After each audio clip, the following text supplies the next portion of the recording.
हरे कृष्णा, राधे राधे। आप सभी पर माँ बंगलामुखी की कृपा सदैव बनी रहे, क्योंकि आज हम इस वीडियो में श्रवण करेंगे गर्भ कथा। माँ बंगलामुखी के गर्भ की कथा एक बहुत ही रहस्यमय कहानी। तो इस वीडियो को सुनने के लिए आप पूरा अंत तक बने रहें, क्योंकि आज हम जानेंगे कि इस कथा की रसपान करने से हमें कौन से पुण्य फल की प्राप्ति होती है और हमारे शिशु को कौन सा आशीर्वाद प्राप्त होता है। इसके लिए इस कथा को पूरा जरूर सुनिए। क्या आप जानते हैं कि हर गर्भवती माँ के गर्भ में कान्हा जैसा पुत्र और देवी जैसा पुत्री पल रही होती है, लेकिन हर गर्भवती माता अपने पुत्र को, गर्भ में पल रहा शिशु को कान्हा जैसा पुत्र या कोई देवी जैसा कैसे बनाए। अगर आप भी बनाना चाहती है तो इस वीडियो को पूरा ध्यान से जरूर सुनिए। वीडियो को कट करके नहीं देखेगा, क्योंकि आधा अधूरा ज्ञान हमेशा घातक होता है। इसलिए ये जानने के लिए और कान्हा जैसा पुत्र पाने के लिए या देवी जैसा पुत्री पाने के लिए आप इस कहानी को, रहस्यमय कथा को पूरा ध्यान से जरूर सुनिए। और हाँ, हम वीडियो के अंत में बताएंगे कि इस वीडियो को, इस कहानी को श्रवण करने से आपको कौन से पुण्य फल की प्राप्ति होती है और शिशु को कौन सा दिव्य ज्ञान प्राप्त होता है। इस कहानी के अंत में जानेंगे, इसलिए आप वीडियो को पूरा अंत तक जरूर सुनिए और वीडियो को लाइक करके जय माता दी जरूर लिखिए। और हाँ, चैनल पे नए हैं तो सब्सक्राइब कर लीजिए और साथ ही नीचे जो घंटी बटन है उसको दबा करके ऑन कर लीजिए, तभी तो ये सब वीडियो की नोटिफिकेशन आप सभी के पास सबसे पहले जाएंगे। और हाँ, कमेंट्स में जय माता दी जरूर लिखिए और वीडियो के हो सके तो और भी माँ के पास शेयर कीजिए। तो आइए रहस्यमय कथा की रसपान करते हैं। जिस देवी के जन्म लेते ही दुश्मनों की वाणी बंद हो गई। माँ बंगलामुखी की रहस्यमय गर्भ कथा। गर्भ में ही सिद्ध हुई देवी बंगलामुखी। जानिए वो चमत्कारी जन्म कथा जो आपकी किस्मत बदल सकती है। मंत्रों से पैदा हुई ये देवी शत्रु को मौन कर देती है। सुनिए माँ बंगलामुखी की देवी गर्भ कथा। माँ बंगलामुखी की जन्म कथा जिसने तांत्रिकों को भी हिला दिया। माँ बंगलामुखी की कथा सुनते ही कोर्ट, केस, शत्रु और तांत्रिक शक्तियाँ भाग जाती हैं। जानिए गर्भ से शुरू हुआ यह चमत्कार। यह कथा मत छोड़िए। माँ बंगलामुखी की गर्भ कथा जिसने हजारों भक्तों का जीवन बदल दिया। मंत्र सिद्धि, तांत्रिक रक्षा और शत्रु विनाश। माँ बंगलामुखी की जन्म कथा पहली बार इतने रहस्य के साथ एक ऐसी देवी जो गर्भ में ही वाणी रोकना सीख ली। बंगलामुखी की कथा आपको चौंका देगी। बोलती बंद कर देने वाली देवी की गर्भ कथा है। शत्रु को मौन करने वाली माँ बंगलामुखी का जन्म रहस्य है। माँ बंगलामुखी की कथा जिससे हर बाधा दूर हो जाती है। प्राचीन काल में एक बार ऐसा समय आया जब ब्रह्मांड का संतुलन डगमगाने लगा।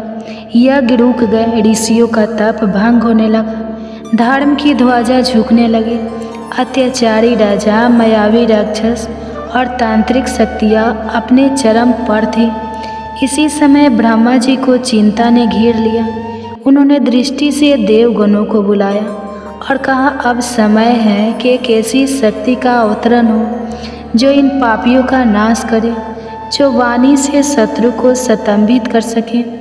ब्रह्मा जी ने हरिद्रा सरोवर, जो अब हरियाणा और उत्तराखंड के बीच माना जाता है, उनके तट पर ध्यान लगाया। उनके ध्यान से एक दिव्य पीली आभा उत्पन्न हुई। हरिद्रा सरोवर के तट पर एक महान तपस्विनी रहती थी, मालिनी, जो ऋषि पीताम्बरा की पत्नी और स्वयं महर्षि वशिष्ठ की शिष्या थी। वो गूढ़ तांत्रिक विद्या में निपुण, स्वयं शिव और पूर्ण ब्रह्मचारिणी थी। एक दिन जब वे ब्रह्मा मुहूर्त में सरोवर में स्नान कर रही थी, तभी जल से एक दिव्य स्वर्ण कमल निकला। उस कमल से एक पीली ज्योति निकली और उनके गढ़ में प्रवेश कर गई। उसी क्षण आकाशवाणी हुई, हे साध्वी, तुम्हारे गढ़ में स्वयं त्रिलोक के विजया बंगलामुखी ने प्रवेश किया है।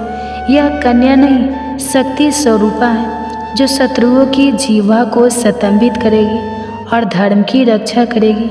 मालिनी ने जब गर्भ धारण किया तब आसपास चमत्कार घटने लगे। शेर, बाघ और सर्प सब शांत होकर उसके आश्रम के पास बैठते। तपोवन में उगते जहरीले पौधे सूख जाते।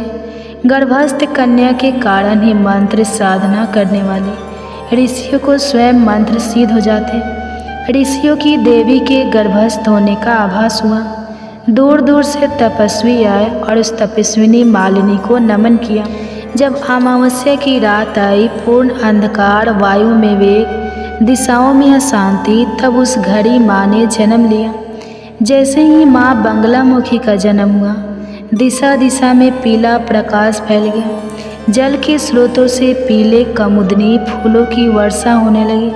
स्वर्गलोक में देवताओं ने दुदुम्भी बजाई। स्वयं सरस्वती ने प्रकट होकर कहा, यह देवी मेरे ही रूप का तंत्र स्वरूप है। यह वाणी की स्तंभनी शक्ति है। जन्म के तीसरे दिन महर्षि वशिष्ठ, दुर्वासा, अगस्त्य और भृंगी चारों एक साथ उस आश्रम में पहुँचे। उन्होंने देवी को पीले वस्त्र पहनाए, पीताम्बर से लपेटा और आशीर्वाद दिया। वशिष्ठ बोले, यह कन्या शत्रु के मुख को बंद कर सकेगी, उसकी वाणी को जड़ बना देगी। इसकी पूजा करने वाला राजा हो या निर्धन, उसका कोई दुश्मन टिक नहीं सकेगा।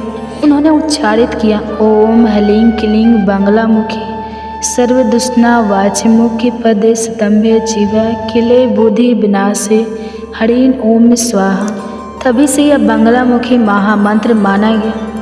बाल्यकाल में ही माँ ने अद्भुत चमत्कार दिखाए। एक दुष्ट तांत्रिक ने उन्हें पर काला जादू भेजा, पर माँ ने उसे उल्टा उसी पर वार दिया। एक असुर जो ऋषियों का यज्ञ भंग करता था, माँ की दृष्टि मात्र से पत्थर बन गया। एक राजा ने माँ का अपमान करने की चेष्टा की, उसका गला सूख गया, वाणी चली गई और माँ के चरणों में गिरकर क्षमा मांगी। किशोरावस्था में माँ ने 64 योगिनियों की साधना की।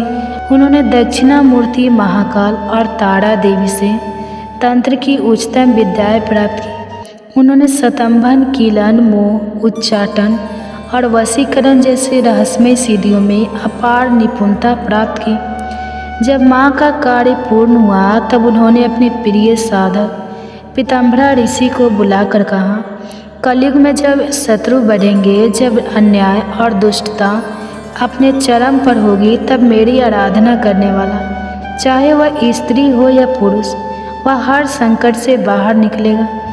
माँ ने सरोवर में प्रवेश कर समाधि ली और वहाँ से स्वर्ण ज्योति के रूप में हरिद्रा सरोवर में लीन हो गई। आज भी वहाँ पर पीले फूलों की रहस्यमय वर्षा होती है। इस गर्भ कथा को श्रवण करने से शत्रु भय समाप्त होता है, कोर्ट केस में विजय प्राप्त होता है, बुरी नज़र, तांत्रिक बाधा और शत्रुओं की वाणी स्तंभित हो जाती है। वाणी में तेज, वाक सिद्धि और आत्मबल जागृत होता है। क्या आपने कभी ऐसी देवी की कथा सुनी है जो गर्भ में ही समस्त तांत्रिक सिद्धियाँ प्राप्त कर चुकी थी, जिनकी एक दृष्टि से शत्रु की वाणी बंद हो जाती है? यह है माँ बंगलामुखी की जन्म कथा। एक रहस्य, एक शक्ति, एक मंत्र जो आपकी ज़िंदगी बदल सकता है। त्रेता युग के उत्तरार्ध में बस एक बार पृथ्वी पर एक ऐसा समय आया जब केवल अस्त्र नहीं, शब्द भी शस्त्र बन गए। राजा, मंत्री, न्यायाधीश, यहाँ तक कि संत और ब्राह्मण सभी अपने वाणी से अधर्म का समर्थन करने लगे। राज्यसभा में न्याय की जगह तर्कों से अधर्म स्थापित किया जा रहा था। ऋषियों की वाणी दबा दी गई थी, वेद की रचनाएं मौन हो गई थी। तब वाणी के शुद्धिकरण के लिए देवी का एक नया अवतरण निश्चित हो, जो केवल अस्त्रों से नहीं, मौन से युद्ध करेगी, स्तंभन से विजय लाएगी। महर्षि पगकेतु एक ऐसे तपस्वी थे जो हिमालय की गुप्त गुफाओं में वाणी विज्ञान की साधना कर रहे थे। वे वेदों के नात नंत को समझते थे और जानते थे कि शब्द से संसार चलता है और शब्द से ही रोका जा सकता है। एक दिन उन्होंने आकाशवाणी सुनी, हे तपस्वी, पीले वस्त्र में पीताम्बर लिपटी एक दिव्य स्त्री आ रही है। वह तुम्हारी वंशज के गर्भ से जन्म लेगी। उसका नाम होगा पीताम्बरना देवी, जो वाणी को वश करेगी। ऋषि पगकेतु की कन्या मौनवती पूर्ण ब्रह्मचारिणी थी। उसने वाणी का त्याग कर मौन व्रत धारण कर रखा था। माँ सरस्वती स्वयं उस कन्या से प्रसन्न हुई और उसे दिव्य स्वप्न में दर्शन दिए।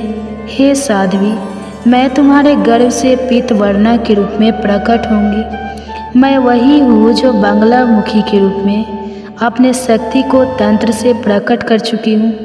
अब मैं वाणी को स्तंभित करने का रहस्य तुम्हारे गर्भ से पृथ्वी पर लाऊंगी। मौनवती ने हरिद्रा कूप में स्नान किया और एक स्वर्ण आभा जल से उठी और उसके हृदय से होती हुई गर्भ में प्रविष्ट हो गई।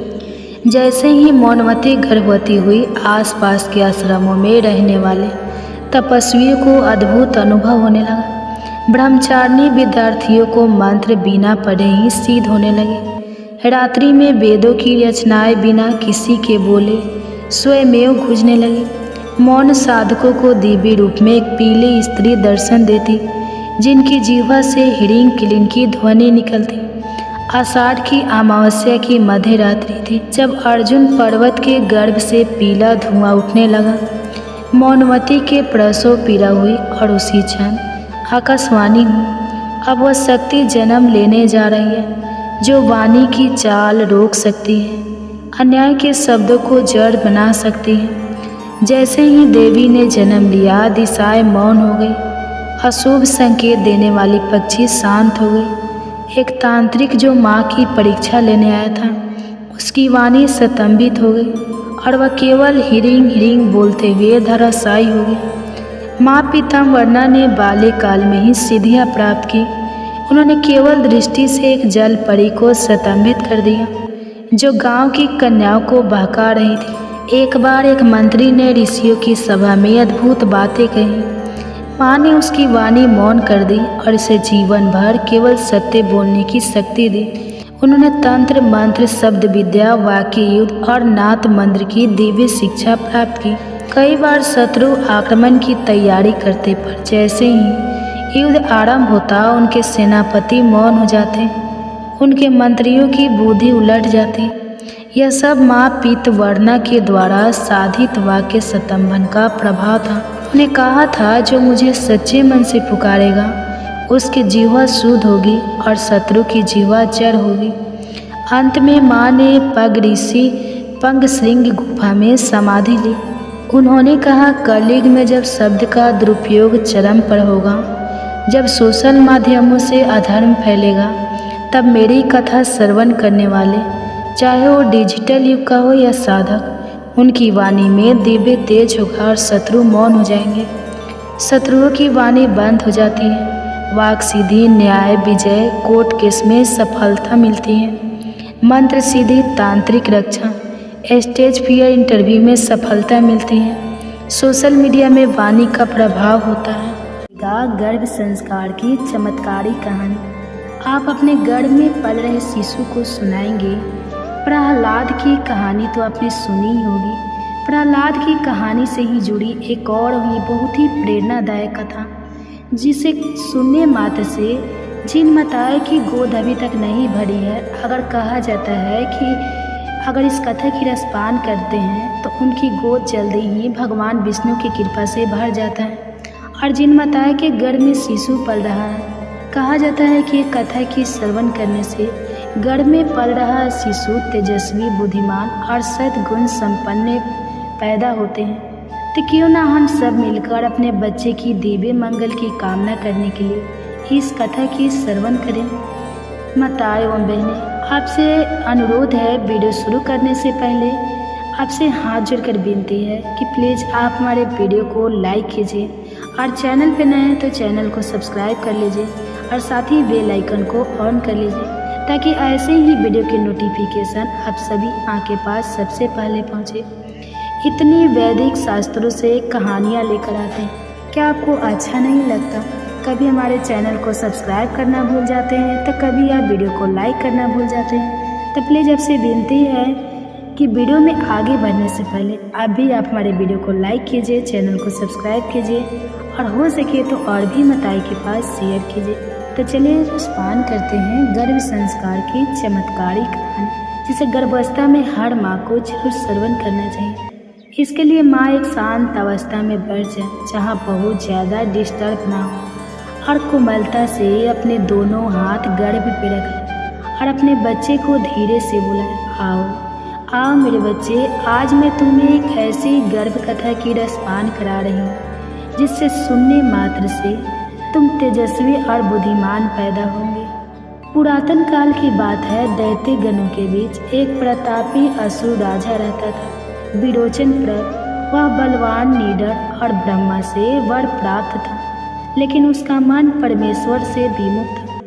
वह सभी ऋषियों मुनियों को तिरस्कार करता, यज्ञों को भंग करता और धर्म के मार्ग को रोकने का प्रयास करता था। विरोचन प्रभ की रानी का नाम था उर्वी, जो कि अत्यंत सुंदर, शीलवती और भागवत थी। यद्यपि वह एक राक्षस कुल में उत्पन्न हुई थी, किंतु उसका हृदय अत्यंत कोमल और भक्ति से परिपूर्ण था। वह प्रतिदिन गुप्त रूप से भगवान नारायण का ध्यान करती, तुलसी दल चढ़ाती और नारायण मंत्रों का जप करती। एक बार रात्रि को उसने एक दिव्य स्वप्न देखा। श्री हरि ने स्वयं प्रकट होकर कहा, उर्वी, तेरे गर्भ से एक दिव्य बालक जन्म लेगा जो मेरे परम भक्तों में गिना जाएगा। उसे कोई राक्षस, कोई अग्नि, कोई अस्त्र शस्त्र हानि नहीं पहुंचा सकेगा। उर्वी का गर्भवती होना पूरे असुर कुल में हर्ष का विषय बना। राजा विरोचन प्रभ ने बड़े आयोजन करवाए, किंतु उर्वी जानती थी कि यह कोई साधारण बालक नहीं, अपितु ईश्वर का भेजा गया दिव्य प्राणी है। जैसे जैसे गर्भ बढ़ता गया, उर्वी की साधना और तीव्र हो गई। वह नित्य श्रीमद् भागवत कथा सुनती, हनुमान चालीसा का पाठ करती और विशेषकर नारायण कवच का पाठ करती थी। यह सब कुछ वह एकांत में करती, क्योंकि राजा को भागवत धर्म से चिढ़ थी। परम आश्चर्य की बात यह थी कि गर्भस्थ बालक को जब जब माँ नारायण मंत्र सुनाती, वह गर्भ में हिलने लगता, जैसे प्रसन्न होकर नृत्य कर रहा हो। ऋषि नारद जी को यह ज्ञात हुआ। वे एक दिन उर्वी के सामने प्रकट हुए और बोले, हे देवी, तू धन्य है, यह बालक एक नया प्रहलाद बनेगा। मैं स्वयं इसके गर्भ में रहते हुए श्री विष्णु के नाम की महिमा गाऊंगा। नारद जी ने 7 दिन तक उर्वी के गर्भ में बालक के लिए नारायण की कथाएं सुनाई। गर्भस्थ बालक उन सभी को आत्मसात करता रहा। सावन के शुक्ल पक्ष की 9वीं तिथि थी। पूर्णिमा के समीप की रात्रि में आकाश से विचित्र प्रकाश फैला। जैसे ही रात्रि के अंतिम पहर में चंद्रमा अपनी पूर्व कला में था, उर्वी ने एक दिव्य बालक को जन्म दिया। बालक की आंखें गहराई से चमकती थी, जैसे उसमें ब्रह्मांड की झलक हो। उसकी त्वचा तेजोमय थी। राजा ने उसका नाम रखा विराज, किंतु उर्वी मन ही मन उसे नारायण दास कहती। बालक की गर्भावस्था से ही अद्भुत लीलाएं प्रकट होने लगी। वह अपने पिता से कहने पर भी क्रूर कार्य नहीं करता। किसी को चोट पहुंचाना तो दूर, वह चींटी तक को नहीं मारता था। वह प्रतिदिन अकेले बैठकर ध्यान करता, ओम नमो नारायण। राजा को यह सब देखकर चिंता होने लगी। उसने सोचा, कहीं यह भी प्रहलाद की तरह अपने कुल का विनाश न कर। विराज की भक्ति दिन प्रतिदिन बढ़ती जा रही थी। एक दिन उसने अपने पिता की राजसभा में कह दिया, धर्म ही राजा की सबसे बड़ी ताकत होती है। जो ईश्वर की सेवा नहीं करता वह अतः पतन को प्राप्त होता है। विरोचन प्रभ क्रोधित हुआ, क्या तू भी प्रहलाद बनेगा? क्या तू भी अपने पिता की अवहेलना करेगा? उसने बालक को दंड स्वरूप एक अंधेरे काल कोठरी में डाल दिया, किंतु वही काल कोठरी श्री हरि की कृपा से एक तपोभूमि बन गई। बालक वहीं बैठा श्रीमद् भागवत का पाठ करता, कीर्तन करता और अंदर ध्यान हो जाता। राजा ने उसे मारने के लिए अनेक प्रयास किए। विष दिया, हाथी के पैरों के नीचे रखवाया, सर्पों से डसवाया, लेकिन हर बार कोई अदृश्य शक्ति उसकी रक्षा कर लेती। एक दिन स्वयं श्री हरि विष्णु एक ब्रह्मचारी के रूप में प्रकट हुए और बालक को आशीर्वाद दिया, वत्स, तू मेरी भक्ति का दीप है, तू जहाँ रहेगा वहाँ धर्म की विजय होगी। राजा ने जब देखा कि उसका पुत्र ईश्वर का सेवक बन गया है, तो उसने उसे मारने के लिए युद्ध की घोषणा कर दी। बालक ने युद्ध नहीं किया, केवल ध्यान दिया। तब अचानक आकाश से एक विशाल सिंह नाद हुआ। नरसिंह भगवान का प्रकट रूप, जो कभी प्रहलाद की रक्षा को आया था, फिर से प्रकट हुआ।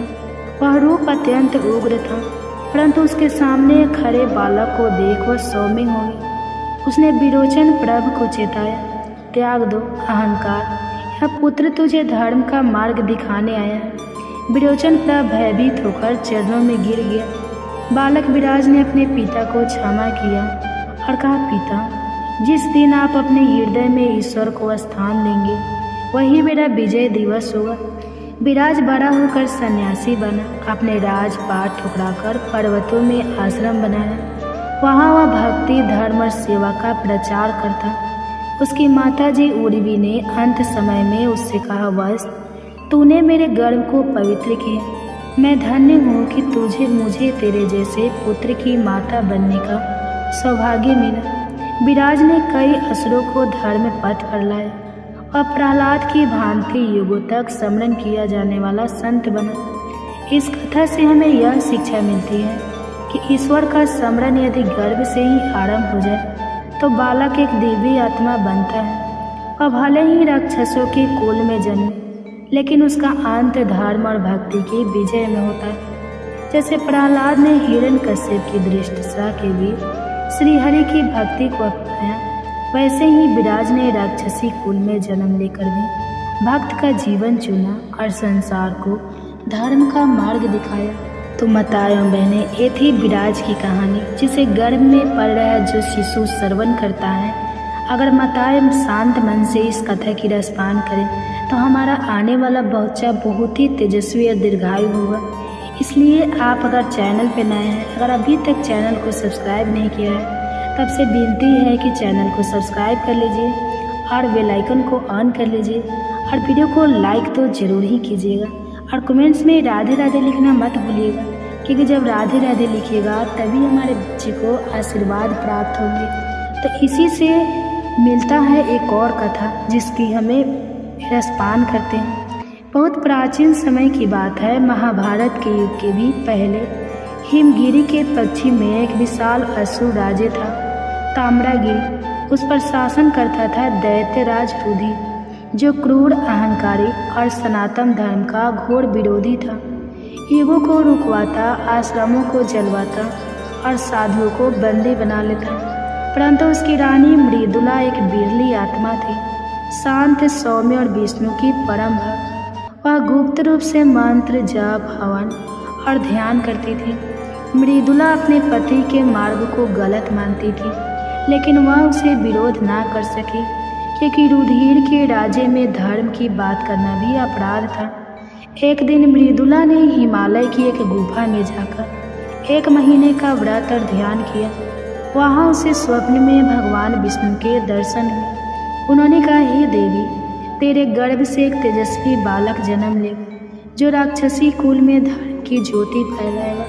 वह रुधिर के अंत का कारण नहीं होगा, बल्कि उसके अंतकरण के परिवर्तन का माध्यम बनेगा। मृदुला गर्भवती हुई, राज्य में उल्लास छा गया, लेकिन मृदुला का आंतरिक जीवन एकांत और साधनामय बनता गया। वह हर दिन गुप्त रूप से विष्णु सहस्त्रनाम, नारायण कवच और गीता के श्लोकों का पाठ करती। उसके गर्भ में पलने वाला बालक हर श्लोक पर गर्भ में हर्षित होकर किक मारता, जैसे वह सुनकर झूम रहा हो। मृदुला ने अपनी पुरानी सहेली और वैदिक विदुषी सावित्री को बुलाया, जो एक तपस्विनी थी। सावित्री ने मृदुला को 7 दिन तक श्रीमद् भागवत के 10वें संकट की कथा सुनाई। गर्भस्थ बालक ने उसी समय संकल्प लिया, मैं जीवन भर धर्म की सेवा करूंगा। नारद मुनि को जब यह बात ज्ञात हुई, तब वे स्वयं एक दिन रात्रि को प्रकट हुए और मृदुला के गर्भ के सम्मुख नारायण की महिमा गाने लगे। गर्भस्थ बालक की आंखों से अश्रुधारा बहने लगी। वह ईश्वर के नाम पर भाव विभोर था। पूर्णिमा की रात्रि को मृदुला ने एक दिव्य पुत्र को जन्म दिया। उसकी त्वचा स्वर्ण वर्णीय थी, नेत्र कमल जैसे और मुखमंडल पर तेज था। राजवैद्य ने कहा, यह कोई साधारण बालक नहीं, किसी तप का फल है। राजा रुधिर ने उसका नाम रखा आलोक। अर्थात प्रकाश, लेकिन वह इस बात से अभिनिक था कि यही प्रकाश एक दिन उसके अंधकार को समाप्त करेगा। आलोक का बचपन असामान्य था। वह दूसरों की पीड़ा देखकर रोता, घायल पशुओं को सहलाता और छिपकर झोपड़ी में बैठकर ध्यान करता। जब उसे शस्त्र सिखाए गए तो उसने तीर चलाने से मना कर दिया और बोला, मैं क्यों किसी को क्षति पहुंचाऊं। शिक्षकों ने यह बात राजा तक पहुंचाई। राजा रुष्ट हुआ, लेकिन मृदुला ने पुत्र की रक्षा की। जब आलोक 10 वर्ष का हुआ तो उसने राजसभा में पहली बार धर्म की बात कही। उसने कहा, पिता, प्रजा को पीड़ा देना राजधर्म नहीं है। यज्ञों को जलाना पुण्य नहीं, अधर्म है। साधु समाज राष्ट्र की आत्मा है। यह सुनकर रुधिर क्रोधित हुआ। उसने आदेश दिया कि आलोक को काले पर्वत की गुफा में बंद कर दिया जाए, लेकिन वहाँ भी आलोक शांत बैठा। ओम नमो भगवते वासुदेवाय का जाप करता रहा। गुफा के अंदर एक चमत्कार हुआ। एक विशाल नाग वहाँ पहुँचा, लेकिन बालक को देखकर शांत हो गया और उसके चरणों में बैठ गया। अगले दिन राजा को पता चला कि वह नाग स्वयं अनंत शेष था। रुधिर ने उसे और यातनाएं दी, विषपान, अग्नि में प्रवेश, पर्वत से गिराना, लेकिन हर बार कोई अदृश्य शक्ति उसे बचा लेती। एक दिन रात्रि को आलोक ने प्रार्थना की, हे प्रभु, यदि आप सत्य में हैं तो प्रकट हुई, मुझे अपना रूप दिखाइए।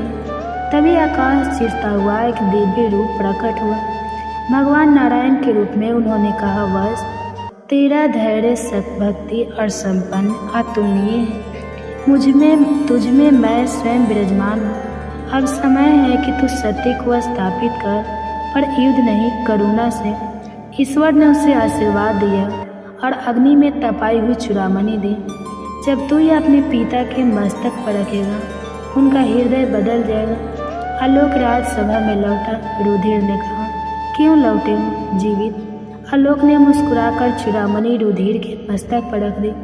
अगले ही क्षण रुधिर के नेत्रों से आंसू बहने लगे। एक जीवन का पाप, अहंकार और अज्ञान जैसे धुल गया। रुधिर फर्श पर गिर गया और बोला, वत्स, तूने मेरा पूर्ण जन्म किया है। मैं अधर्म की आग में जल रहा था, तूने मुझे शीतल किया।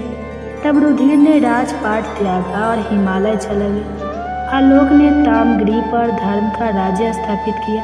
हर आश्रम बहाल हुए, यज्ञ होने लगे, गायों की रक्षा हुई और वेदों का प्रचार हुआ। आलोक ने अपने राज्य को धर्म की प्रयोग भूमि बना दिया और स्वयं एक धर्म गुरु बना। राजपाट की सत्ता उसने मंत्रियों को दी, लेकिन वो स्वयं ग्राम ग्राम जाकर धर्म, शिक्षा और सेवा का कार्य करता रहा। उसने गौशालाएं, आश्रम, अनाथ आश्रय और शिक्षा के लिए गुरुकुल स्थापित किए। आलोक का नाम संपूर्ण भारतवर्ष में फैल गया। ऋषि मुनियों ने उसे नव प्रहलाद की संज्ञा दी और कहा, प्रहलाद ने राक्षस का अंत कराया था, लेकिन आलोक ने राक्षसी वृत्तियों का अंत कराया। आलोक की कथा हमें यह सिखाती है कि गर्भकाल में की गई भक्ति और साधना बालक के जीवन का मार्ग तय करती है। एक माँ की तपस्या और ईश्वर के प्रति समर्पण एक पूरे राज्य को धर्म में परिवर्तित कर सकती है। यह कथा एक प्रेरणा है। धर्म की रक्षा केवल शास्त्रों से नहीं, शास्त्रों और प्रेम से भी होती है। गर्भ कथा। अगर ये कथाएं आपको अच्छी लगेगी तो वीडियो को लाइक कीजिए और कमेंट बॉक्स में हरे कृष्णा जरूर लिखिए। और हमारे चैनल पे नए हैं और हमारी आवाज़ आज पहली बार सुन रहे हैं तो हमारे चैनल को सब्सक्राइब करके बेल आइकन को ऑन कीजिए, ताकि ऐसे ही वीडियो की नोटिफिकेशन सबसे पहले आपके पास पहुँचे। तो चलिए आइए श्रवण करते हैं गर्भ कथा, जिसे प्रेगनेंसी में हर गर्भवती माता को जरूर श्रवण करना चाहिए। कहते हैं कि व्यक्ति योगिया के साथ योगी और भोगियों के साथ भोगी बन जाता है। व्यक्ति को जीवन के अंतिम राहों में उसे कौन सी गति मिलेगी, यह भी उसकी संगति पर ही निर्भर करता है। संगति का जीवन में बहुत गहरा प्रभाव पड़ता है। संगति से मनुष्य जहाँ महान बनता है, वहीं बुरी संगति से उसका पार्टनर भी हो जाता है। और आज संतान को ऐसे ही एक प्रेरक प्रसंग के बारे में सुनाए, जो उसे बताएगी कि जीवन में अच्छा साथ होने का कितना ज़्यादा फायदा होता है। आइए कथा को प्रारंभ करें। सभी माताएं शांत भाव से बैठ जाए, अपने दोनों हाथ अपने गर्भ पर रख लें, कोमलता से अपनी आंखें बंद कर लें और अपनी संतान से कहे, आओ मेरे बच्चे, मैं तुम्हें एक कथा सुनाती हूँ। एक बार की बात है, राजकुमार को तोता पालने का मन किया। राजा को बताया गया। तब राजा ने अपने मंत्रियों से कहा, मंत्रीवर, राजकुमार को एक तोता पालने का मन है, जाकर आज शाम तक ही कहानी से तोता लेकर आओ। तोता एकदम से तो कहानी मिलता नहीं था, इसलिए मंत्री एक संत के पास गए और कहा, भगवान, राजा साहब एक तोता लेने की जिद कर रहे हैं, आप अपना तोता दे दो तो बड़ी कृपा होगी। संत ने कहा, ठीक है, ले लो। राजा ने सोने के पिंजरे में बड़े स्नेह से तोता की सुख सुविधा का प्रबंध किया। तो तब ब्रह्मा मुहूर्त में बोलने लगा तोता, जय श्री राम, ओम तत्सव, ओम तत्सव। उठो राजा, उठो महारानी, दुर्लभ मानव तन मिला है, यह सोने के लिए नहीं है, भजन करने को मिला है। राजा परिवार बड़े सवेरे उठकर उसकी बातें सुना करता था। राजा कहते थे कि तोता क्या मिला, हमें तो एकांत ही मिल गया, पर हर जीव की एक निश्चित आयु होती है। एक दिन वह तोता मर गया। राजा, रानी, राज परिवार और पूरे राज्य में हफ्तों तक शोक मनाया गया, झंडा झुका दिया गया। किसी प्रकार राज परिवार ने शोक का वर्णन किया और राजकाज पे पुनः गए।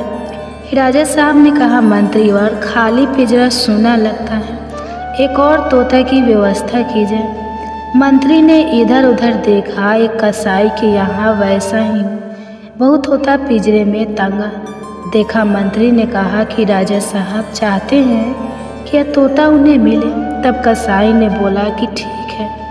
कसाई वाला तोता राजा के पिंजरे में पहुंच गया। राज परिवार बहुत प्रसन्न था, सबको लगा कि वही तोता जीवित होकर चला आया है। दोनों की नासिक, पंख, आकर, चितवन सब एक जैसे थे, लेकिन बड़े सवेरे तू तो इस प्रकार राजा को भुलाने लगा जैसे वह कसाई अपने नौकरों को उठाता था।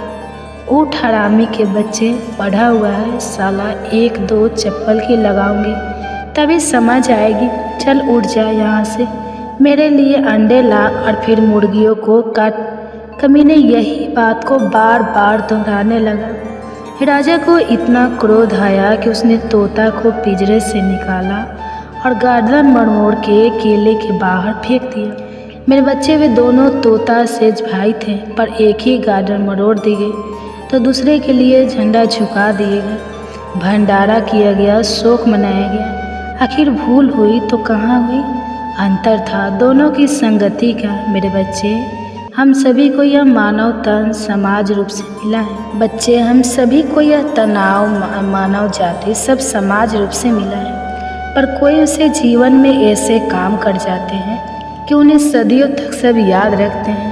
तो कहानी कुछ लोग ऐसे भी होते हैं जिसे उनके माता पिता परिवारजन की तंग आ जाते हैं। तो इसलिए कहा जाता है कि हम सदैव अच्छे लोगों का, अच्छी किताबें का संग करना चाहिए, वही हमारे जीवन की गाड़ी को सही रास्ते पे ले जाते हैं और अंत समय हमारी गति को कम करते हैं। कबीर दास जी ने बड़े ही सरल शब्दों में कहा है, कबीर तन पंछी भाया, जहाँ मन तहाँ उड़ी जाए, जो जैसी संगति करे सो पैसा फल वैसा ही पाए। अर्थात कबीर दास जी कहते हैं कि हमारा तन एक पक्षी की तरह है, उसके पास आज़ादी भी है, वह चाहे जिस दशा में उड़ सकता है, पर उसे यह समझना चाहिए कि वह जहाँ जाएगा, उनकी संगति करेगा, उसे अपने जीवन में वैसे ही परिणाम मिलेंगे।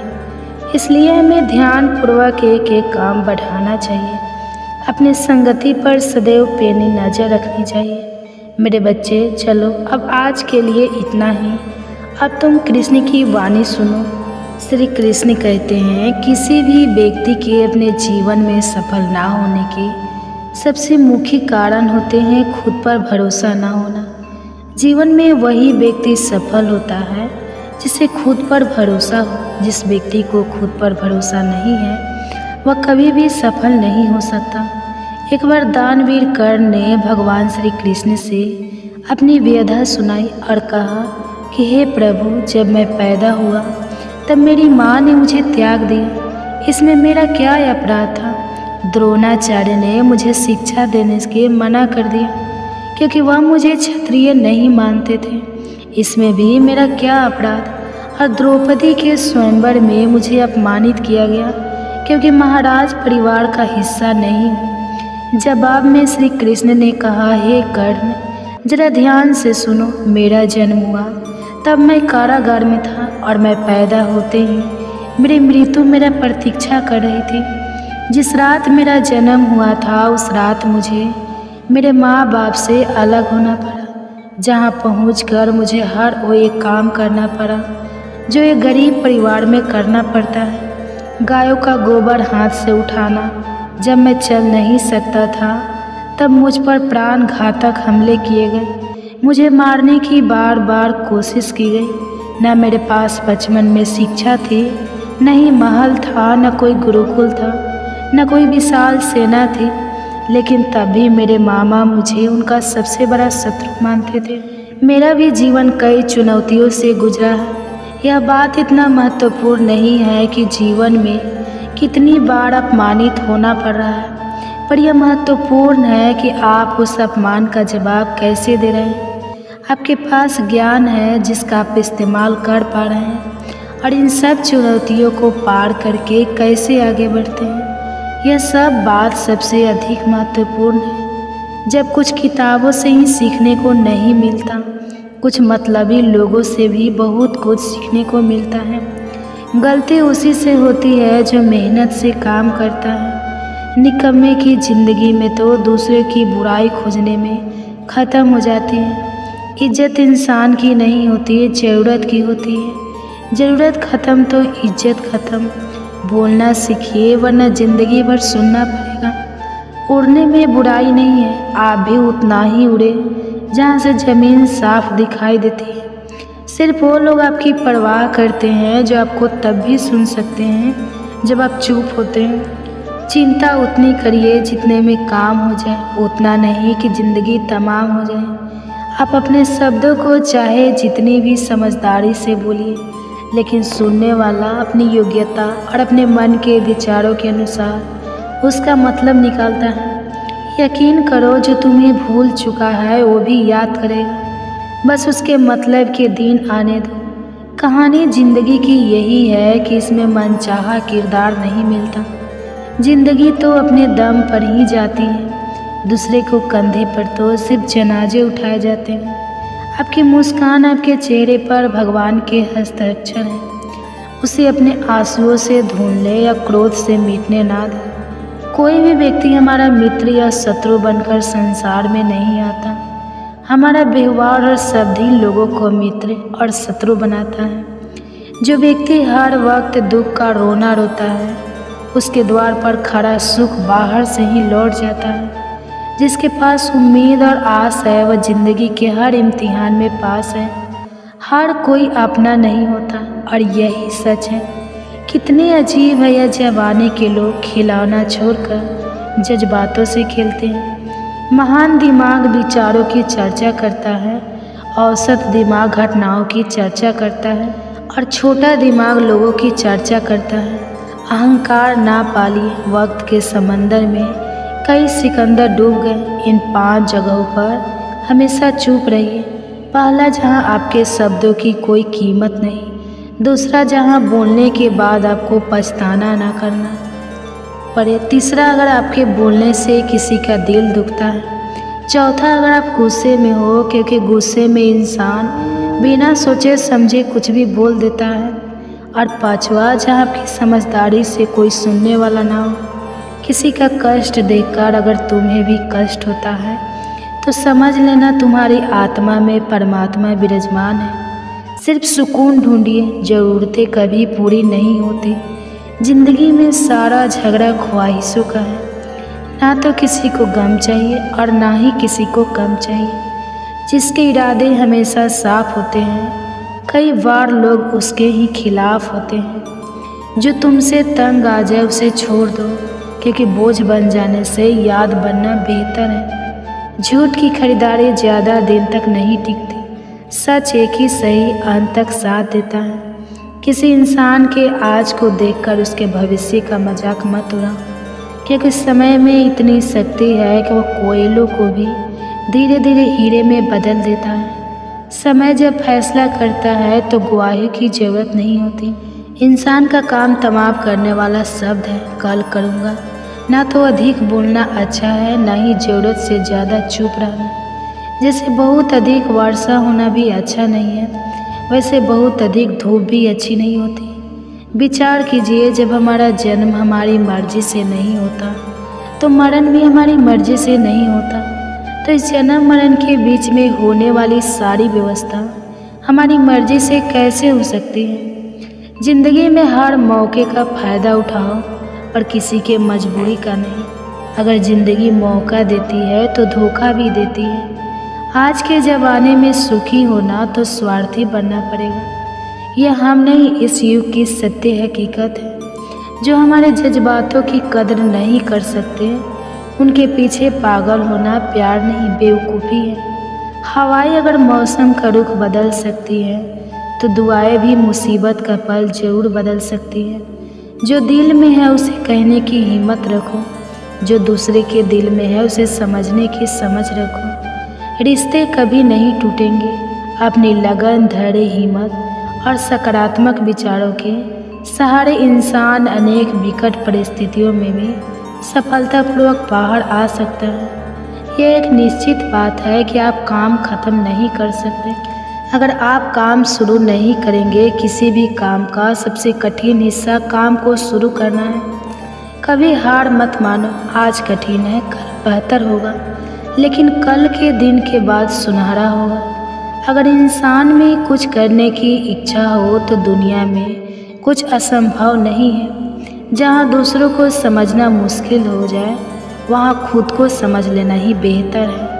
बदन है मिट्टी का, सांसें सारी उधार है। घमंड भी है तो किस बात का, यहाँ तो हम सब किराएदार हैं। परेशानियाँ ज़िंदगी का हिस्सा है। जिसने अपनी परेशानियों पर कदम रखा है वह जीत गया है, और जिसने अपनी परेशानियों को सर पर सवार कर लिया वह लूट गया। जीवन में कई बार हम बड़ी बड़ी परेशानियों से यूं ही निकल जाते हैं, मानो कोई है जो हमारा साथ दे रहा है, और उसी अदृश्य शक्ति को हम परमात्मा कहते हैं। इसलिए याद रखना, जब दुनिया साथ छोड़ दे तो ईश्वर आपका हाथ थाम लेता है। क्रोध के सामने थोड़ा रुकना सीखो, और गलती के सामने थोड़ा झुकना सीखो। जो आपके हाथ में नहीं है, यदि उसका मुँह करोगे तो जीवन नर्क बन जाएगा। जीवन में इतना सबक तो मिल गया। फिक्र में रहोगे तो खुद चलोगे, बेफिक्र रहोगे तो दुनिया जलेगी। तन्हाई का एक अलग ही मज़ा है, इसमें डर नहीं होता। किसी के छोड़ जाने तुमने खुद को कमज़ोर मन रखा है, वरना जो तुम कर सकते हो कोई दूसरा नहीं कर सकता। जिसे गर्भवती माता को जरूर सुबह शाम श्रवण जरूर करना चाहिए, और अपने गर्भस्थ शिशु को जरूर श्रवण कराना चाहिए। अगर वीडियो अच्छी लगेगी तो वीडियो को लाइक कीजिएगा, और कमेंट बॉक्स में हरे कृष्णा जरूर लिखिएगा, और साथ ही हमारे चैनल को सब्सक्राइब भी जरूर कर लीजिएगा, और साथ ही बेल आइकन को भी प्रेस जरूर कर लीजिएगा, ताकि ऐसे ही वीडियो आप सबके पास सबसे पहले पहुँचे। तो आइए आज श्रवण करते हैं गर्भ कथा। गर्भ में मिलने वाले कष्टों का रहस्य बहुत ही गूढ़ और हृदय को झोड़ देने वाला है। श्री कृष्ण अर्जुन से कहते हैं, हे पार्थ, जब कोई जीव माँ के गर्भ में आता है तो केवल शरीर धारण नहीं करता, बल्कि अपने पूर्व जन्मों के कर्मों का पूरा बोझ भी साथ लाता है। वह मांस, मज्जा और रक्त के बीच एक अंधेरे कैद में घिरा रहता है, जहाँ चारों ओर केवल अंधकार, घुटन और पीड़ा होती है। 6 माह के बाद जब उसे होश आने लगता है तो असहनीय दुर्गंध के बीच कड़ा उठता है। उस घुटन भरे संसार में हर क्षण उसे ऐसा प्रतीत होता है जैसे वह किसी कठोर दंड को भोग रहा हो। तब वह आत्मा आर्त स्वर में ईश्वर से पुकारती है, हे प्रभु, मैंने ऐसा कौन सा पाप किया था जो मुझे इस अंधकारमय नरक में धकेल दिया गया। मैं इस मोह माया से भरी दुनिया में जन्म नहीं लेना चाहता। कृपया कर मुझे मुक्त कर दीजिए। परंतु नियति की यह अटल सच्चाई है कि ईश्वर उसकी विनती को अनसुना कर देते हैं, क्योंकि जीव को अपने कर्मों का फल भोगना ही पड़ता है। श्री कृष्ण अर्जुन को बताते हैं, हे धनंजय, माँ के गर्भ में जीव जितने कष्ट सहता है वह मृत्यु लोक के किसी भी दुख से कहीं अधिक होता है। परंतु यह कष्ट किसी के साथ अन्याय नहीं, बल्कि उसके पूर्व जन्मों में किए गए कर्मों का ही प्रतिफल होता है। वहाँ वह अपने पापों पर पछताता है, अपने किए गए अधर्म को याद कर तड़प उठता है और सोचता है कि काश उसने सत्कर्म किए होते तो आज उसे इस पीड़ा में ना रहना पड़ता। परंतु जैसे जैसे जन्म की घड़ी पास आती है वैसे वैसे वह अपने पूर्व जन्म की बातें भूलने लगता है। जैसे ही वह संसार में जन्म लेता है उसे अपने बीते हुए जन्म की कोई स्मृति नहीं रहती।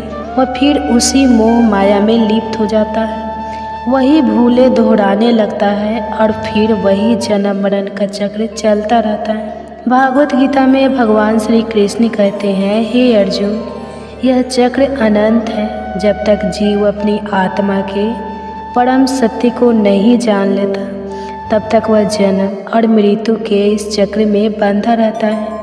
यही नहीं, यदि कोई गर्भवती स्त्री भागवत गीता का श्रवण करती है तो उसके गर्भ में पल रहे शिशु का मानसिक और आध्यात्मिक विकास होता है। ऐसे माता पिता को संस्कारी, बुद्धिमान और श्रेष्ठ संतान की प्राप्ति होती है, जो न केवल इस जीवन को संवारती है बल्कि आत्मा के मोक्ष का मार्ग भी प्रशस्त करती है। गर्भ गीता केवल एक ग्रंथ नहीं बल्कि जीवन और जन्म के सबसे गहरे रहस्यों का उद्घाटन है। यह वह दिव्य ज्ञान है जो हमें सोचने पर विवश करता है, क्या हम इस चक्र से मुक्त हो सकते हैं? क्या कोई ऐसा मार्ग है जो हमें मोक्ष की ओर ले जाए? भगवान श्री कृष्ण स्वयं हमें यह सिखाते हैं कि संसार एक स्वप्न के समान है, जहाँ हर जन्म हमें मोक्ष का एक अवसर देता है। अब यह हम पर निर्भर करता है कि हम इस जीवन को केवल भोगों में व्यतीत कर देते हैं या आत्मज्ञान प्राप्त कर अपने असली स्वरूप को पहचानते हैं। अर्जुन का हृदय और भी व्यथित हो उठा। उसने व्याकुल स्वर में कहा, हे प्रभु, यह मन तो मतवाले हाथी के समान बेलगाम है। इसकी तृष्णा कभी समाप्त नहीं होती। यह 5 इंद्रियों के वश में है और इन पर सबसे अधिक प्रभाव अहंकार का है। यह अहंकार इतना बलवान है कि यह मनुष्य को पतन की ओर धकेल देता है। कृपया कर बताइए, इस मन को कैसे वश में किया जाए? भगवान श्री कृष्ण ने धैर्यपूर्वक कहा, हे अर्जुन, यह मन सचमुच हाथी के समान उद्दंड है। इसकी तृष्णा इसे कभी स्थिर नहीं रहने देती। यह काम, क्रोध, लोभ, मोह और अहंकार के अधीन होकर अपने ही विनाश का कारण बनता है। किंतु जैसे एक मतवाले हाथी को अंकुश से नियंत्रित किया जाता है, वैसे ही इस मन रूपी हाथी को वश में करने का एकमात्र उपाय है ज्ञान का। अंकुश अहंकार से ग्रस्त प्राणी अंधकार में गिरता है, नरक के गर्भ में समा जाता है। किंतु जो ज्ञान के प्रकाश को धारण करता है वह स्वयं को बचा लेता है। अर्जुन ने व्याकुल होकर पूछा, हे कृष्ण, यह प्राणी बार बार गर्भ में क्यों आता है? यह जन्मते ही पीड़ा क्यों सहता है? रोग, जरा और अतः मृत्यु की कठोर मार इसे क्यों झेलनी पड़ती है? वह कौन सा पवित्र कर्म है जिससे यह जन्म मरण के बंधन से मुक्त हो सके? भगवान श्री कृष्ण ने गंभीरता से उत्तर दिया, हे अर्जुन, यह मनुष्य अज्ञान और मोह में अंधा है। यह संसार के नश्वर सुख में आसक्त होकर बार बार जन्म लेता है, बार बार मरता है। इसे कभी चैन नहीं मिलता। यह जिस वस्तु को पा लेता है उसके खोने का डर इसे सताता है, और जो नहीं मिलती उसकी चाह में जीवन भर भटकता रहता है। 8 पहर माया के पीछे दौड़ता है और इसी मोह के कारण यह गर्भ के दुखों को सहता रहता है। श्री कृष्ण के इन वचनों ने अर्जुन के हृदय में एक तीव्र ज्वाला जला दी। उसकी आत्मा जैसे किसी अनजाने सत्य को पहचानने लगी। वह समझने लगा कि मनुष्य का सबसे बड़ा शत्रु स्वयं उसका अहंकार है और सबसे बड़ी मुक्ति का द्वार केवल ज्ञान में है। अर्जुन व्याकुल होकर बोले, हे भगवान, कुछ लोग तुम्हारे नाम का स्मरण करते हुए वन वन भटकते हैं, कुछ वैराग्य धारण कर लेते हैं और कुछ धर्म कर्म में लीन रहते हैं। इन सब में सच्चा भक्त कौन है? कौन वास्तव में तुम्हारे निकट है?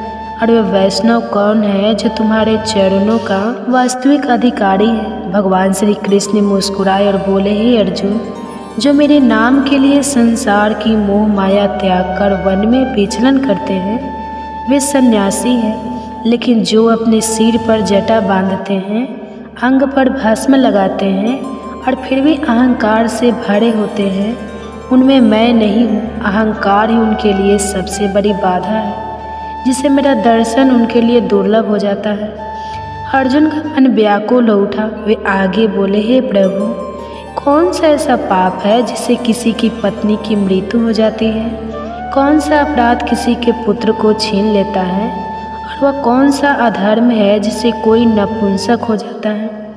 भगवान श्री कृष्ण ने गंभीर स्वर में उत्तर दिया, हे अर्जुन, जो व्यक्ति किसी से उधार लेता है और उसे लौटाने की नियत नहीं रखता, उसके इस पाप से उसकी पत्नी असमय मृत्यु को प्राप्त होती है। जो व्यक्ति किसी की अमानत में खयानत करता है, उसका पुत्र काल के गाल में समा जाता है। और जो किसी से वादा करता है परंतु समय आने पर मुकर जाता है, वह अगले जन्म में नपुंसक होता है। ये सभी पाप अत्यंत घोर है जो जीवन को दुख और विनाश की ओर ले जाते हैं। अर्जुन का मन व्याकुल हो गया। उन्होंने कांपते स्वर में पूछा, हे प्रभु, कुछ लोगों को आप अपार धन संपत्ति स्वर्ण और वैभव देते हैं, वे कौन से पुण्य के भागी होते हैं? और जो हाथी घोड़ा रथ जैसे राजसी सुख पाते हैं, उन्होंने कौन सा महान कर्म किया होता है? भगवान श्री कृष्ण ने मंद मुस्कान के साथ उत्तर दिया, हे अर्जुन, इस संसार में जो मनुष्य दानशील होते हैं, जो अपने धन को धर्म और सत्कर्म में लगाते हैं, जो भूखों को भोजन कराते हैं और निष्काम सेवा करते हैं, वे स्वर्ण और अपार धन संपदा प्राप्त करते हैं। और जो व्यक्ति सत्य और न्याय के मार्ग पर चलते हैं, जो अपने जीवन को धर्म और लोक कल्याण के लिए अर्पित करते हैं, वे हाथी घोड़ा और रथ जैसे राजसी सुखों के अधिकारी बनते हैं। ये सब उनके पूर्व जन्मों के पुण्य का ही फल है। इस संसार में कर्म ही सर्वस्व है और जो जैसा करता है उसे वैसा ही फल प्राप्त होता है। अर्जुन ये सुनकर गहरे चिंतन में डूब गए। उन्होंने समझ लिया कि संसार में कोई भी सुख दुख बिना कारण नहीं आता। हर जन्म, हर परिस्थिति, हर भाग्य केवल और केवल अपने कर्मों का ही परिणाम है। अर्जुन ने व्याकुल होकर पूछा, हे प्रभु, यह संसार इतना विविध क्यों है? कोई राजा बनता है, कोई निर्धन रहता है, कोई विद्वान होता है तो कोई अज्ञानी। किस पुण्य के प्रभाव से किसी को ऐश्वर्य मिलता है और कौन से कर्म किसी को निर्धनता की ओर ढकेल देते हैं? भगवान श्री कृष्ण ने करुणा से देखा और उत्तर दिया, हे अर्जुन, जो मनुष्य स्वर्ण का दान करते हैं वे अगले जन्म में घोड़ों और रथों के स्वामी बनते हैं। जो निष्काम भाव से कन्यादान करते हैं वे पुनः पुरुष योनि में जन्म लेते हैं। जो अन्न दान करते हैं उनका स्वरूप सुंदर होता है और जिन्होंने विद्या का दान किया है वे स्वयं भी विद्यावान होते हैं। संतों की सेवा करने वाले पुण्य आत्माओं को पुत्र रत्न की प्राप्ति होती है। अर्जुन ने गहरी सांस ली और पुनः पूछा, हे प्रभु, कौन सा पाप ऐसा है जिससे मनुष्य जीवन भर रोगों से ग्रस्त रहता है? कौन सा अधर्म से गधे का जन्म लेने को बाध्य करता है? स्त्री और टूट का जन्म किस पाप के कारण प्राप्त होता है? और वह कौन सा पाप है जिससे कोई बिल्ली का जन्म पाता है? भगवान श्री कृष्ण का स्वर गंभीर हो गया। हे अर्जुन, जो व्यक्ति कन्यादान करते समय धन लेते हैं वे पापी होते हैं और यही कारण है कि वे जीवन भर रोगों से पीड़ित रहते हैं। जो व्यक्ति अपनी वासनाओं में डूबकर मदिरा का सेवन करते हैं वे अगले जन्म में टट्टू बनते हैं। जो झूठी गवाही देते हैं वे स्त्री योनि में जन्म लेते हैं। जो महिलाएं पहले स्वयं भोजन कर लेती हैं और फिर ईश्वर को अर्घ्य दान देती है, वे अगले जन्म में बिल्ली बनती हैं। और जो लोग झूठी वस्तु दान करते हैं, वे अगले जन्म में गुलाम स्त्रियों बनती हैं। अर्जुन का हृदय और अधिक प्रश्नों से भर गया। उन्होंने अधीर होकर पूछा, हे प्रभु, कोई धन का प्रेमी होता है, कोई स्त्रियों में आसक्त रहता है, या आकर्षण किस कारण उत्पन्न होता है? श्री कृष्ण गंभीर स्वर में बोले, हे अर्जुन, धन और स्त्री दोनों नाशवान हैं। यह माया का मोह जाल है जो जीव को भटकाता है। केवल मेरी भक्ति ऐसी है जो कभी नष्ट नहीं होती। जो मेरी शरण में आता है वही सच्ची शांति पाता है। अर्जुन ने और अधिक गहराई से जानना चाहा। उन्होंने पूछा, हे भगवान, यह राजपाट किस पुण्य से प्राप्त होता है? कौन सा धर्म करने से विद्या का वरदान मिलता है? भगवान श्री कृष्ण का स्वर्ग और अधिक गंभीर हो गया। हे अर्जुन, जो प्राणी काशी में निष्काम भाव से तप करते हुए देह त्यागते हैं, वे राजा बनते हैं। और जो गुरु की सेवा निष्ठा और समर्पण से करते हैं, वे विद्या प्राप्त करते हैं। ये संसार केवल कर्मों का प्रतिफल है। अर्जुन अभी भी समाधान नहीं पा रहे थे। उन्होंने और जिज्ञासा से पूछा, हे प्रभु, कुछ लोग बिना किसी परिश्रम के अचानक धनवान हो जाते हैं, इसका क्या कारण है? भगवान श्री कृष्ण मुस्कुराए और बोले, हे अर्जुन, जो गुप्त दान करते हैं, जो बिना किसी दिखावे के दूसरों की सहायता करते हैं, वे अचानक धन संपत्ति प्राप्त करते हैं। जो परमेश्वर के कार्य में लगते हैं, जो परोपकार में अपना जीवन अर्पित करते हैं, वे सदैव रोगों से मुक्त रहते हैं। अब अर्जुन के मन में पापों को लेकर जिज्ञासा उठी। उन्होंने भयभीत स्वर में पूछा, हे भगवान, कौन से पाप मनुष्य को अम्ली नशेड़ी बना देते हैं? कौन से पाप से गूंगे हो जाते हैं? और कौन सा पाप कुष्ठ रोग का कारण बनता है? भगवान श्री कृष्ण के नेत्रों में एक गहरी गंभीरता झलक उठी। वे बोले, हे अर्जुन, जो व्यक्ति नीच कुल की स्त्रियों के साथ अनुचित संबंध रखते हैं, वे अगले जन्म में अम्ली बनते हैं। जो गुरु से शिक्षा प्राप्त करके वे उसे भूल जाते हैं, अपने गुरु का अपमान करते हैं, वे गूंगे होते हैं। और जो निर्दोष गौ की हत्या करते हैं, वे कुष्ठ रोग से पीड़ित होते हैं। इन पापों का प्रायश्चित अत्यंत कठिन होता है। अर्जुन का हृदय पीड़ा से भर उठा। उन्होंने कांपते हुए कहा, हे प्रभु, कोई व्यक्ति रक्त विकार से ग्रस्त क्यों होता है? कोई निर्धन क्यों जन्म लेता है? किस पाप के कारण खंड वायु का कष्ट मिलता है? कौन से पाप से कोई अंधा या पंगु बनता है? और कुछ स्त्रियां बाल विधवा क्यों होती हैं? भगवान श्री कृष्ण का स्वर करुणा से भर उठा। हे अर्जुन, यह सब पापों का परिणाम है। जो व्यक्ति अन्याय से अर्जित धन से अपना जीवन व्यतीत करता है और रक्त विकार से ग्रस्त होता है, जो मनुष्य दूसरों का हक छीनता है, वह निर्धनता का जीवन जीता है। जो प्राणी के साथ छल करता है, वह अगले जन्म में खंड वायु लकवे का शिकार होता है।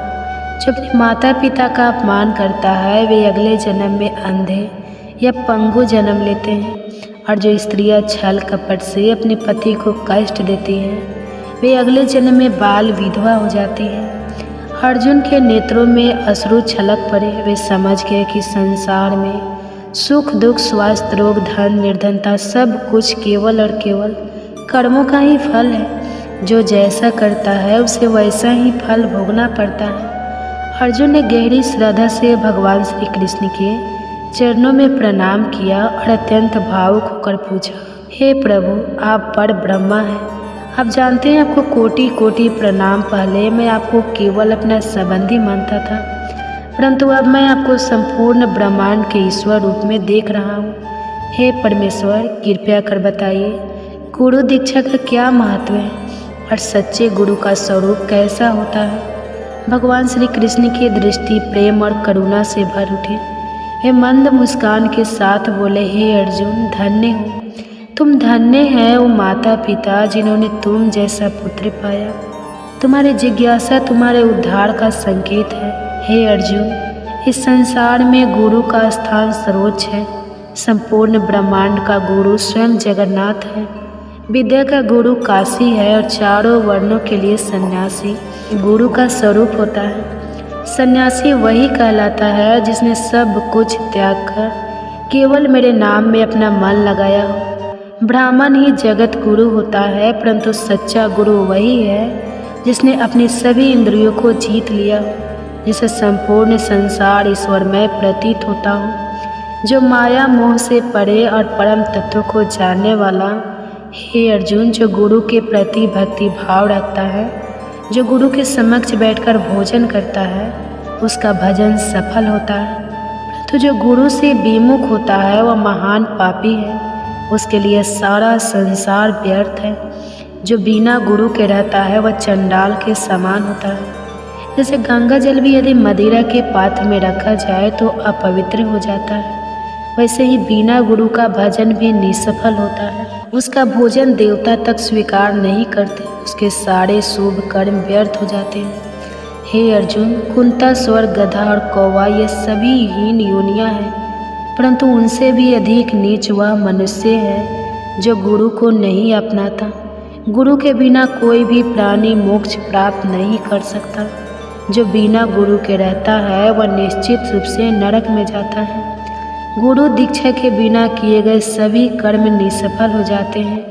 हे अर्जुन, जैसे गंगा समस्त नदियों में श्रेष्ठ है, जैसे सभी व्रतों में एकादशी का व्रत सर्वोत्तम है, वैसे ही सभी पूर्ण कर्मों में गुरु की सेवा श्रेष्ठ है। जो गुरु को अपनाए बिना धर्म करता है वह केवल पशु योनि में उसका फल भोगता है और 84 लाख योनियों में भटकता रहता है। अर्जुन का हृदय भाव विह्वल हो उठा, उनकी आंखों में श्रद्धा की आंसू छलक है। उन्होंने कांपते स्वर में पूछा, हे प्रभु, गुरु दीक्षा क्या होती है? कैसे एक साधारण प्राणी गुरु की कृपा प्राप्त कर सकता है? भगवान श्री कृष्ण के नेत्रों में दिव्य तेज झलक उठा। उन्होंने गंभीर और मधुर स्वर में कहा, हे अर्जुन, धन्य है तेरा जन्म, क्योंकि तूने यह परम पवित्र प्रश्न किया। गुरु दीक्षा मात्र 2 अक्षरों में समाई हुई है, हरि एव और हरि एम एव। 2 अक्षर गुरु द्वारा प्रदान किए जाते हैं और चारों वर्णों के लिए इन्हें अपनाना सर्वोत्तम है। जो व्यक्ति गुरु की सच्चे मन से सेवा करता है वह मेरे हृदय में स्थान पाता है। वह 84 लाख योनियों से मुक्त हो जाता है, जन्म मरण के बंधन से छूट जाता है और नरक के दुखों से बच जाता है। जो गुरु की सेवा नहीं करता वह 3 करोड़ 50 लाख वर्षों तक नरक भोगता है, लेकिन जो गुरु की सेवा करता है वह कई अश्वमेध यज्ञों के पुण्य का भागी बनता है। गुरु की सेवा करना ही मेरी सेवा करना है। हे अर्जुन, हमारे इस पवित्र स्वाद को जो भी प्राणी श्रद्धा से पढ़ेगा और सुनेगा वह जन्म जन्मांतर के कष्टों से मुक्त हो जाएगा। उसके 84 लाख योनियाँ कट जाएगी और वह गर्भ के दुखों से सदा के लिए मुक्त हो जाएगा। अर्जुन की आंखों से अश्रुधारा बह निकली। उन्होंने श्री कृष्ण के चरणों में सिर झुका दिया और उनके भीतर एक असीम शांति का संचार हुआ। अब उन्हें अपना मार्ग स्पष्ट दिखने लगा। गुरु की भक्ति और सेवा ही परम सत्य है। वृद्ध जनों के प्रति कर्तव्य परिवार के सदस्यों का कर्तव्य है कि वे वृद्धों को यह महसूस ना होने दें कि उनका इस घर में कोई स्थान नहीं रहा। उन्हें ऐसा लगना चाहिए कि परिवार उनके प्रति प्रेम और उनका सम्मान रखता है। यदि हम आज अपने बुजुर्गों की सेवा करेंगे तो कल हमारी संतानें भी हमें वही आदर देगी। यह जीवन का चक्र है, जो बोवेगे वही पाओगे। गृहस्थों का कर्तव्य है कि जो भी अतिथि या भाग्यत उनके द्वार पर आए उसका उचित सत्कार करें। भारतीय संस्कृति में कहा गया है, अतिथि देवो भव। जहाँ अतिथियों का सम्मान नहीं होता वहाँ समाज और परिवार की उन्नति रुक जाती है। परिवार की एकता भी बहुत महत्वपूर्ण है। जहाँ लोग एक दूसरे से खुलकर स्वाद नहीं करते, एक दूसरे से कटे कटे रहते हैं, वह समाज और परिवार शीघ्र ही बिखरने लगते हैं। इसके विपरीत जहाँ शाम को सभी सदस्य मिलकर बैठते हैं, अपनी बातें साझा करते हैं और परस्पर प्रेम भाव रखते हैं, वहाँ परिवार में सुख और समृद्धि बनी रहती है। अगर कोई व्यापार लगातार घाटे में चल रहा हो तो उसे सफल नहीं कहा जा सकता। इसी तरह मानव जीवन भी एक व्यापार की तरह है। अगर इसमें प्रसन्नता, शांति और संतोष नहीं है तो यह घाटे में ही चल रहा है। अत्यधिक इच्छाएं, अहंकार, द्वेष, क्रोध, असहिष्णुता और स्वार्थ यह सभी जीवन को धीरे धीरे नष्ट कर देते हैं। बहुत से लोग सारी भौतिक सुविधाएं होने के बावजूद भी मानसिक रूप से परेशान रहते हैं, क्योंकि वे ईर्ष्या, द्वेष, कलह, चिंता और मानसिक उलझनों में उलझे रहते हैं। धन अधिक हो या कम, लेकिन मन यदि पवित्र है तो जीवन सुखी रहेगा। शुद्ध विचार, संतों और सज्जनों की संगति से मन की पवित्रता बनी रहती है। बुढ़ापा जीवन का अंतिम सत्य, अंत भला तो सब भला, यह कहावत सही है, लेकिन अधिकांश लोगों के लिए बुढ़ापा सबसे कष्टदायक समय बन जाता है। जो व्यक्ति अपने पूरे जीवन में क्रोध, ईर्ष्या, स्वार्थ और कटुता को पालता है, उसका बुढ़ापा भी दुखदायी हो जाता है। परंतु जो संतोष, सेवा और प्रेम का मार्ग अपनाता है, वो अपने जीवन के अंतिम पड़ाव को भी शांति और सुख के साथ व्यतीत करता है। वास्तविक सुख बाहरी चीज़ों में नहीं, मन की शांति, अच्छे विचारों और प्रेम पूर्ण संबंधों में है। वृद्धों का सम्मान करें, उनके अनुभवों से सीखें, परिवार में प्रेम और एकता बनाए रखें, मन को शुद्ध रखें ताकि जीवन के अंतिम क्षण भी सुखद और शांतिपूर्ण हो। दोस्तों, अगर आपको ये वीडियो पसंद आई हो तो लाइक, शेयर और सब्सक्राइब करना ना भूलें। यदि आप हमारे YouTube चैनल वंदना काव्य पर नए हैं तो सब्सक्राइब करके बेल आइकन दबाएं ताकि हमारी हर नई वीडियो सबसे पहले आप तक पहुँचे। कमेंट्स में जय श्री कृष्णा, राधे राधे लिखना, अपना आशीर्वाद दें। हमारी पूरी वीडियो देखने के लिए धन्यवाद। जय